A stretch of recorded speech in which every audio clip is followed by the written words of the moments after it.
ఈరోజు topic ratio detector, thermal noise and short noise. మీకు ఈ రేషియో డిటెక్టర్ సేమ్ మీకు ఇంతకుముందు మనం డిస్కస్ చేశాం కదా, slope detector, balanced slope detector. Same మీకు బ్యాలెన్స్డ్ స్లోప్ డిటెక్టర్ ఆపరేషన్ ఉంటుంది. ఇందులో మీకు డయాగ్రామ్ చూడండి. First ratio detector, transformer primary దగ్గర మనం ఎఫ్ఎం ఇన్పుట్ అప్లై చేస్తున్నాం. దీని నుంచి కెపాసిటర్ ద్వారా మీకు సెకండరీ ఆఫ్ ట్రాన్స్ఫార్మర్ కనెక్ట్ చేసి ఇక్కడ C3 ఇచ్చాం. C3 నుంచి అవుట్పుట్ కనెక్ట్ చేస్తున్నాం. నెక్స్ట్ ఇక్కడ CO output capacitor, variable capacitor తీసుకున్నాం. 2 డయోడ్స్ తీసుకుంటున్నాం. మీరు బ్యాలెన్స్ స్లోప్లో కూడా 2 డయోడ్స్ తీసుకున్నాం. ఇక్కడ ఈ అవుట్పుట్ వోల్టేజ్ అనేది మీకు ఈ C1 C2 కెపాసిటర్స్కి ఈక్వల్గా డివైడ్ అవుతుంది. రేషియో మీకు ఈక్వల్గా ఉంటుంది అనమాట. అక్రాస్ కెపాసిటర్ C1 దగ్గర, అక్రాస్ కెపాసిటర్ C2 దగ్గర మీకు ప్రొడ్యూస్ అయ్యే వోల్టేజ్ మీకు ఈక్వల్ రేషియోలో ఉంటుంది. ఈ CS అనేది షంట్ కెపాసిటర్, దాన్ని CS అంటారు. ఇదేమో RS, shunt resistance. RS and CS develops the మీకు టైం కాన్స్టెంట్. ఇక్కడ output capacitor CO is the variable capacitor. CO and మీకు L3 ఇస్ ది ఈ 2 డయోడ్స్కి మీకు అవుటర్ మోస్ట్ లూప్. ఈ లూప్లో మీకు ఫ్లో అయ్యే కరెంటు డయోడ్ కరెంటు. ఈ డయోడ్ కరెంటు దీనికి అవుట్ సైడ్ మీకు ఫామ్ అవుతుంది. ఈ కరెంట్ డెవలప్ అవుతుంది. నెక్స్ట్ ఇక్కడ tank circuit, LACA tank circuit, అలాగే LB మీకు ఇది ఒక ట్యాంక్ సర్క్యూట్, ఇది ఒక ట్యాంక్ సర్క్యూట్. ఈ కెపాసిటర్ ద్వారా మీకు LACC అలాగే LBCC. ఈ ట్యాంక్ సర్క్యూట్ ద్వారా మీకు ఇక్కడ FM ఇన్పుట్ ప్రైమరీ ద్వారా ఫస్ట్ రిసీవ్ చేసుకుని నెక్స్ట్ సెకండరీకి వచ్చినప్పుడు ఈ ట్యాంక్ సర్క్యూట్ ద్వారా మనం ఈ కెపాసిటర్ వేరీ చేస్తున్నప్పుడు ఈ LACC CO ఈ ట్యాంక్ సర్క్యూట్ ద్వారా మీకు డిజైన్ చేసిన మీకు ఫ్రీక్వెన్సీని, ఆ సిగ్నల్ని ఈ డయోడ్కి ఇస్తుంది. ఫస్ట్ డయోడ్ D1కి, అలాగే ఇక్కడ ఈ ట్యాంక్ సర్క్యూట్ ద్వారా వచ్చిన దాన్ని డయోడ్ D2కి వస్తుంది సిగ్నల్. వీటి ద్వారా వచ్చిన సిగ్నల్స్ని ఇక్కడ రెక్టిఫై అయ్యి మీకు ఈ కెపాసిటర్స్ దగ్గర మీకు పీక్ డిటెక్టర్ లాగా యూజ్ అవుతాయి. ఈ కెపాసిటర్స్ ఇక్కడ మీకు ఈ C1 C2 charge and discharging process దగ్గర మీకు అవుట్పుట్ వోల్టేజ్ ప్రొడ్యూస్ అవుతుంది అన్నమాట. కెపాసిటర్ ఛార్జ్ అయినప్పుడు, డిశ్చార్జ్ అయినప్పుడు ఈ వోల్టేజ్ మీకు ఈక్వల్గా డివైడ్ అవుతుంది. అక్రాస్ C1 దగ్గర, అక్రాస్ C2 దగ్గర ఈక్వల్గా మీకు ఈక్వల్ రేషియోలో మీకు ఈ రేషియో అనేది మీకు ఈ అమౌంట్ కూడా మీకు ఇక్కడ అక్రాస్ C1 దగ్గర, అక్రాస్ C2 దగ్గర ఈక్వల్ వోల్టేజ్ మీకు ప్రొడ్యూస్ అవుతుంది. ఇది CS ఇది షంట్ కెపాసిటర్, RS ఇది షంట్ రెసిస్టెన్స్. ఇది schematic diagram for ratio detector. This is the most advantage of the మీకు most operating device of the balanced slope detector. Next ఇది voltage versus frequency response curve. మనము ఫ్రీక్వెన్సీకిను వోల్టేజ్కి graph draw చేస్తే మీకు ఇలా non linear curve వస్తుంది. ఈ non linear కర్వ్లో centre frequency అనేది రెజొనెంట్ ఫ్రీక్వెన్సీ. ఇక్కడ మీకు ఎక్కడైతే ఫ్రీక్వెన్సీ ఇంక్రీజ్ అవుతున్నప్పుడు వోల్టేజ్ మీకు ఎక్కడ డిక్రీజ్ అవుతుందో అక్కడ మీకు ఫ్రీక్వెన్సీ వాల్యూ, ఇన్పుట్ సిగ్నల్, మనం ఇన్పుట్లో అప్లై చేసే ఈ సిగ్నల్ మీకు ఈ ఇన్పుట్ సిగ్నల్ ఫ్రీక్వెన్సీ అనేది ప్రపోర్షనల్ టు ది అవుట్పుట్ వోల్టేజ్కి ప్రపోర్షనల్గా ఉంటుంది. ఈ అవుట్పుట్లో మీకు వోల్టేజ్ అనేది ఈక్వల్గా డివైడ్ అవుతుంది అక్రాస్ C1 దగ్గర, C2 దగ్గర. అందుకనే దాన్ని రేషియో డిటెక్టర్ అంటాం. ఇక్కడ మీకు ఈ frequency F input signal greater than F0, అంటే ఈ F0 రెజొనెంట్ ఫ్రీక్వెన్సీ కన్నా ఎక్కువగా ఉంటుంది. ఇక్కడ F ఇన్పుట్లో మనం అప్లై చేసే ఫ్రీక్వెన్సీ. అలాగే ఇక్కడ left side F input less than F0, ఇక్కడ తక్కువగా ఉంటుంది. అంటే మీకు ఈ రెజొనెంట్ ఫ్రీక్వెన్సీకి అబోవ్ సైడ్, బిలో సైడ్ మీకు ఈ ఇన్పుట్ సిగ్నల్ ఫ్రీక్వెన్సీ డిపెండ్ అయి ఉంటుంది. మీకు ఇక్కడ ఇన్పుట్ సిగ్నల్ ఫ్రీక్వెన్సీనేమో ఎక్కువగా ఎక్కువగా ఉంటుంది రెజొనెంట్ ఫ్రీక్వెన్సీ కన్నా. పాజిటివ్ సైడు, నెగిటివ్ సైడ్ ఏమో తక్కువగా ఉంటుంది. రెజొనెంట్ ఫ్రీక్వెన్సీ కన్నా తక్కువగా ఇన్పుట్ ఫ్రీక్వెన్సీ ఉంటుంది. దీన్ని డీవియేషన్ -Δf అంటారు, దీన్నేమో +Δf అంటారు. ఇది ఫ్రీక్వెన్సీ రెస్పాన్స్ కర్వ్. ఈ వోల్టేజ్ మీకు మ్యాక్సిమం పాజిటివ్ అవుట్పుట్, ఇదేమో యావరేజ్ పాజిటివ్ వోల్టేజ్. ఇది curve. Ratio detector has one major advantage over the slope detector. దీన్నే ఫాస్టర్ సీలీ డిస్క్రిమినేటర్ అని కూడా అంటారు, అంటే FM డిమోడ్యులేషన్.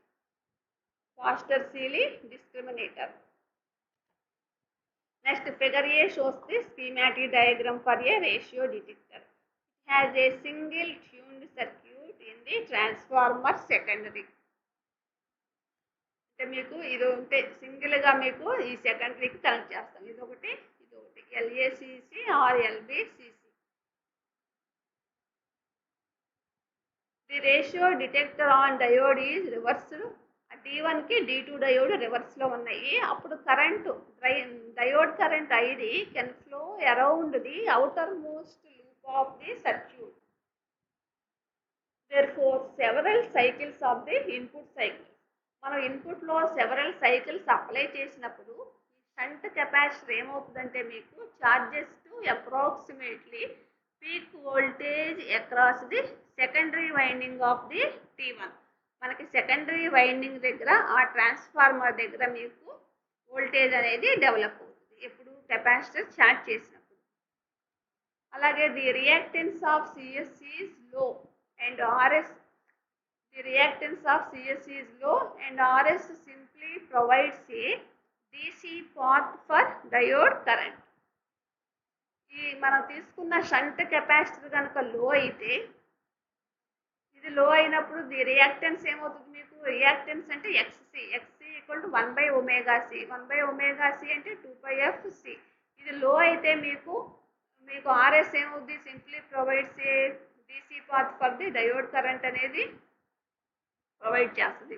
అప్పుడు time constant RS CSC sufficiently long అవుతాయి, మీకు హై వాల్యూస్ వస్తాయి. So that the rapid changes in the amplitude of input signals due to thermal noise or other interfering signals. అంటే మీకు ఈ ర్యాపిడ్ చేంజెస్ అనేది మీకు ర్యాపిడ్గా చేంజెస్ వస్తాయి యాంప్లిట్యూడ్లో. ఇన్పుట్ సిగ్నల్ ఫ్రీక్వెన్సీ మీకు ఇంక్రీజ్ అవుతున్నప్పుడు అవుట్పుట్ వోల్టేజ్లో మీకు చేంజెస్ ఆర్ డిస్టర్బెన్సెస్ వస్తాయి. ఆ డిస్టర్బెన్సెస్ని మనం నాయిస్ అంటాం. థర్మల్ నాయిస్ అంటే ర్యాపిడ్గా మీకు అంటే అక్కడ గజిబిజిగా మీకు ఉంటుంది, నాయిసెస్ డిస్టర్బెన్సెస్ అంటాం. Other the interfering signals are shorted to ground and have no effect on the average voltage across CS. Consequently, C1 and C2 and redistributed as the input frequency is deviated above and below resonant frequency. మీకు ఈ రెజొనెంట్ ఫ్రీక్వెన్సీకి above side below side మీకు deviation జరుగుతుంది. ఎందువల్ల? ఈ capacitor charge డిశ్చార్జీ అవటం వల్ల these two capacitors దగ్గర మీకు డెవలప్ అయ్యే వోల్టేజీ ఈ రెజొనెంట్ ఫ్రీక్వెన్సీకి, ఈ ట్యూనింగ్ సర్క్యూట్లో ఉన్న రెజొనెంట్ ఫ్రీక్వెన్సీకి above side below side change అవుతుంది. దాన్ని +Δf, ఇది -Δf. Δf means frequency deviation above and below resonant frequency. Therefore, changes in Vout are due to the changing of ratio of the voltage across C1 and C2, while the total voltage is clamped by CS. మీకు ఇక్కడ develop అయిన voltage, ఈ output voltage మొత్తం across C1 దగ్గర across C2 దగ్గర మీకు of వస్తుంది. మీకు ఈక్వల్ అమౌంట్లో మీకు voltage across C1, voltage across C2 రెండు యాడ్ చేస్తే మొత్తం ఇక్కడ వోల్టేజ్ 10 volts వచ్చింది అనుకోండి. ఈ 10 volts ఇక్కడ 5 volts ఇక్కడ 5 volts ఈక్వల్గా మీకు అక్కడ డ్రాప్ అవుతుంది, క్లాంప్ అవుతుంది. నెక్స్ట్ అది ratio detector. Next figure B shows the output frequency response curve for the ratio detector. It produces A more linear output voltage versus frequency response curve. ఇది ratio detector. Next noise. మీకు అవుట్పుట్లో noise వస్తుందని చెప్పాను కదా, ఆ noise మీకు 2 types, thermal noise and short noise. Thermal noise అంటే heat వల్ల ప్రొడ్యూస్ అయ్యేది. మీకు ఈ నాయిస్ ఎలా జనరేట్ అవుతుందంటే, resistance or a resistive component of any impedance. మనం ఇంపిడెన్స్లో మనం రెసిస్టివ్ కాంపోనెంట్ కానీ ఎనీ రెసిస్టెన్స్ దగ్గర కానీ మీకు ఈ థర్మల్ నాయిస్ అనేది ప్రొడ్యూస్ అవుతుంది. Thermal agitation or white noise or Johnson noise, అలా డిఫరెంట్ టైప్స్ ఆఫ్ నాయిసెస్ ఉన్నాయి. ఈ నాయిసెస్ ఎలా వస్తాయి అంటే, it is due to rapid and random motion of the molecules. Rapid and random motion of the molecules అంటే atoms and electrons of which any resistor is made up. For example atoms and electrons మీకు any resistor is made up. అలాగే in థర్మోడైనమిక్స్లో అయితే kinetic theory shows that the temperature of a particle is a way of expressing its kinetic energy. Thus, temperature of a body is దేనికి equal of the root mean square value of the motion of the particles on the body. అదొక example. అలాగే the noise power generated by A resistor is, మనకి ఈ resistor దగ్గర noise power కనుక generate అయ్యే noise power దేనికి ప్రపోర్షనల్గా ఉంటుందంటే, absolute temperature in addition to being proportional to the bandwidth over which the noise is to be measured. అంటే noise power is proportional to the bandwidth of the noise. కాబట్టి noise power అనేది PN అని తీసుకుంటే, power suffix N is proportional to the T into delta F.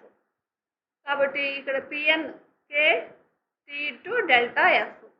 ఇక్కడ where అంటే proportionality constant తీసేస్తే K అనే constant వస్తుంది. Proportionality constant PN equal to K into 2 into delta F. ఇక్కడ where K equal to Boltzmann constant, అది మీకు value 1.38 into 10⁻⁻23 joules per kelvin. ఈ T అనేది టెంపరేచర్, అబ్సల్యూట్ టెంపరేచర్. మీకు కెల్విన్స్లో 273 plus 0 degrees centigrades. Delta F అనేది bandwidth of the interest. PN అనేది maximum noise power of a resistor. If an ordinary resistor at the standard temperature of 17 degrees centigrades అంటే మీకు 1 kelvin అంటే 273 plus 0 degree centigrades అన్నాను. ఇక్కడ ఇప్పుడు 0 degrees దగ్గర మనం 17 డిగ్రీస్ వేయాలి. కాబట్టి కెల్విన్స్లో మనం ఎక్స్ప్రెస్ చేయాలి అంటే 273 ప్లస్ 17 డిగ్రీస్ వేస్తే మొత్తం 290 కెల్విన్స్. అంటే నాయిస్ పవర్ అనేది, noise power is equivalent to K into KT delta F, bandwidth delta F అంటే. Equation 1, the equivalent circuit of a resistor as a noise generated may be drawn.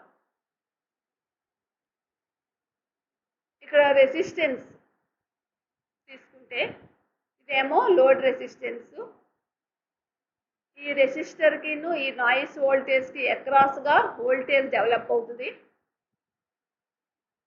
అప్పుడు మీకు అంటే noise voltage only resistor ఇందులోనే flow అవుతుంది, ఇక్కడ across voltage develop అవుతుంది. ఈ load రెసిస్టర్లో లేదు కాబట్టి మనకి చూడండి, this resistors equivalent noise voltage V N may be calculated. ఇక్కడ నాయిస్ వోల్టేజ్ మనం క్యాలిక్యులేట్ చేస్తే ఆ 2 రెసిస్టర్స్లో assume that RL is noiseless and is receiving the maximum noise power generated by R. Under these conditions, maximum power transfer RL must be equal to R. కాబట్టి under these conditions ఏమవుతుంది, maximum power ఎంత transfer అవుతుంది అంటే ఆర్ఎల్లోకి, అందులోకి ఆ power అనేది ఆర్ఎల్లో ఫ్లో అయ్యే పవర్ అనేది మస్ట్ బి ఈక్వల్ టు ఆర్కి ఈక్వల్ అవుతుంది. కాబట్టి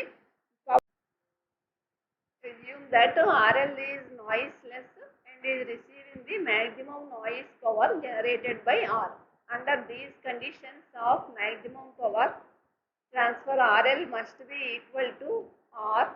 Then noise power Pn equal to V square by RL equal to V square by R. So V equal to voltage V equal to Vn by 2 whole square.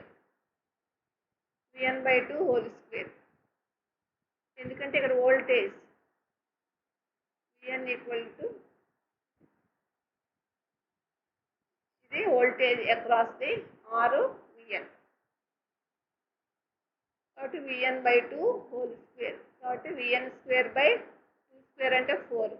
Noise power equal to Vn square by 4R. From equations 1 and 2. From equation 1 అంటే మీకు from equation 1 noise power equal to K into T delta F.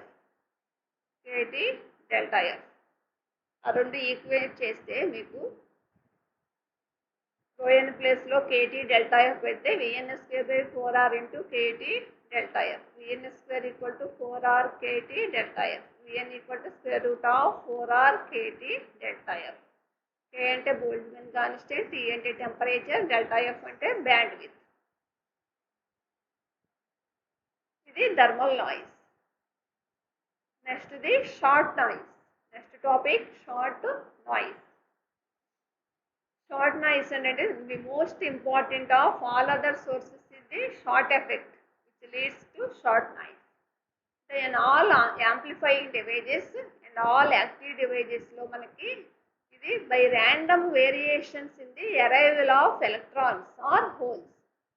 Random variations వచ్చినప్పుడు ఇక్కడ arrive అవుతుంది. ఇక్కడ electrons or holes దగ్గర output electrode of an amplifying device and that appears as a randomly noise current superimposed on the output.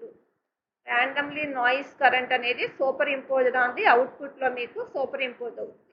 అంటే when amplified it is supposed to sound a shower of lead short wire falling on a metal sheet. ఒక metal sheet కనుక మీకు short fall అయితే ఎలా sound వస్తుందో అలా వస్తుంది కాబట్టి దీన్ని షార్ట్ ఎఫెక్ట్ అంటారు. హెన్స్ దీని నేము, అందువల్ల దీనికి షార్ట్ నాయిస్ అనే నేము వచ్చింది. మెటల్ షీట్ మీద కనుక మీకు సౌండ్ చేస్తే ఎలా వస్తుందో షార్ట్, దాన్ని షార్ట్ నాయిస్ అని అంటారు. ఆల్ యాంప్లిఫైయింగ్ డివైజెస్ అంటే యాక్టివ్ డివైజెస్ అన్నిటిలోనూ మీకు ర్యాండమ్గా మీకు వేరీ అవుతూ ఉంటుంది కాబట్టి నాయిస్, దీన్ని షార్ట్ నాయిస్ అని అంటారు. ఈ షార్ట్ నాయిస్ కరెంట్ అనేది little difficult to add to thermal noise voltage in calculations. So that for all devices short noise is formula use are generally simplified for a diode. The formula is exactly In equal to square root of 2EIF delta F, where In equal to RMS short noise current, E equal to charge of the electron, 1.6 into 10 power minus 19. IP equal to direct diode current.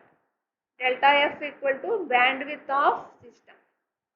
కాబట్టి ఇక్కడ short noise లో current ఎంత? In equal to square root of 2EIP delta F.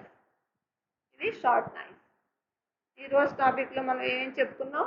Ratio detector, thermal noise, short noise. దీంతో మీకు unit 3 complete అయింది.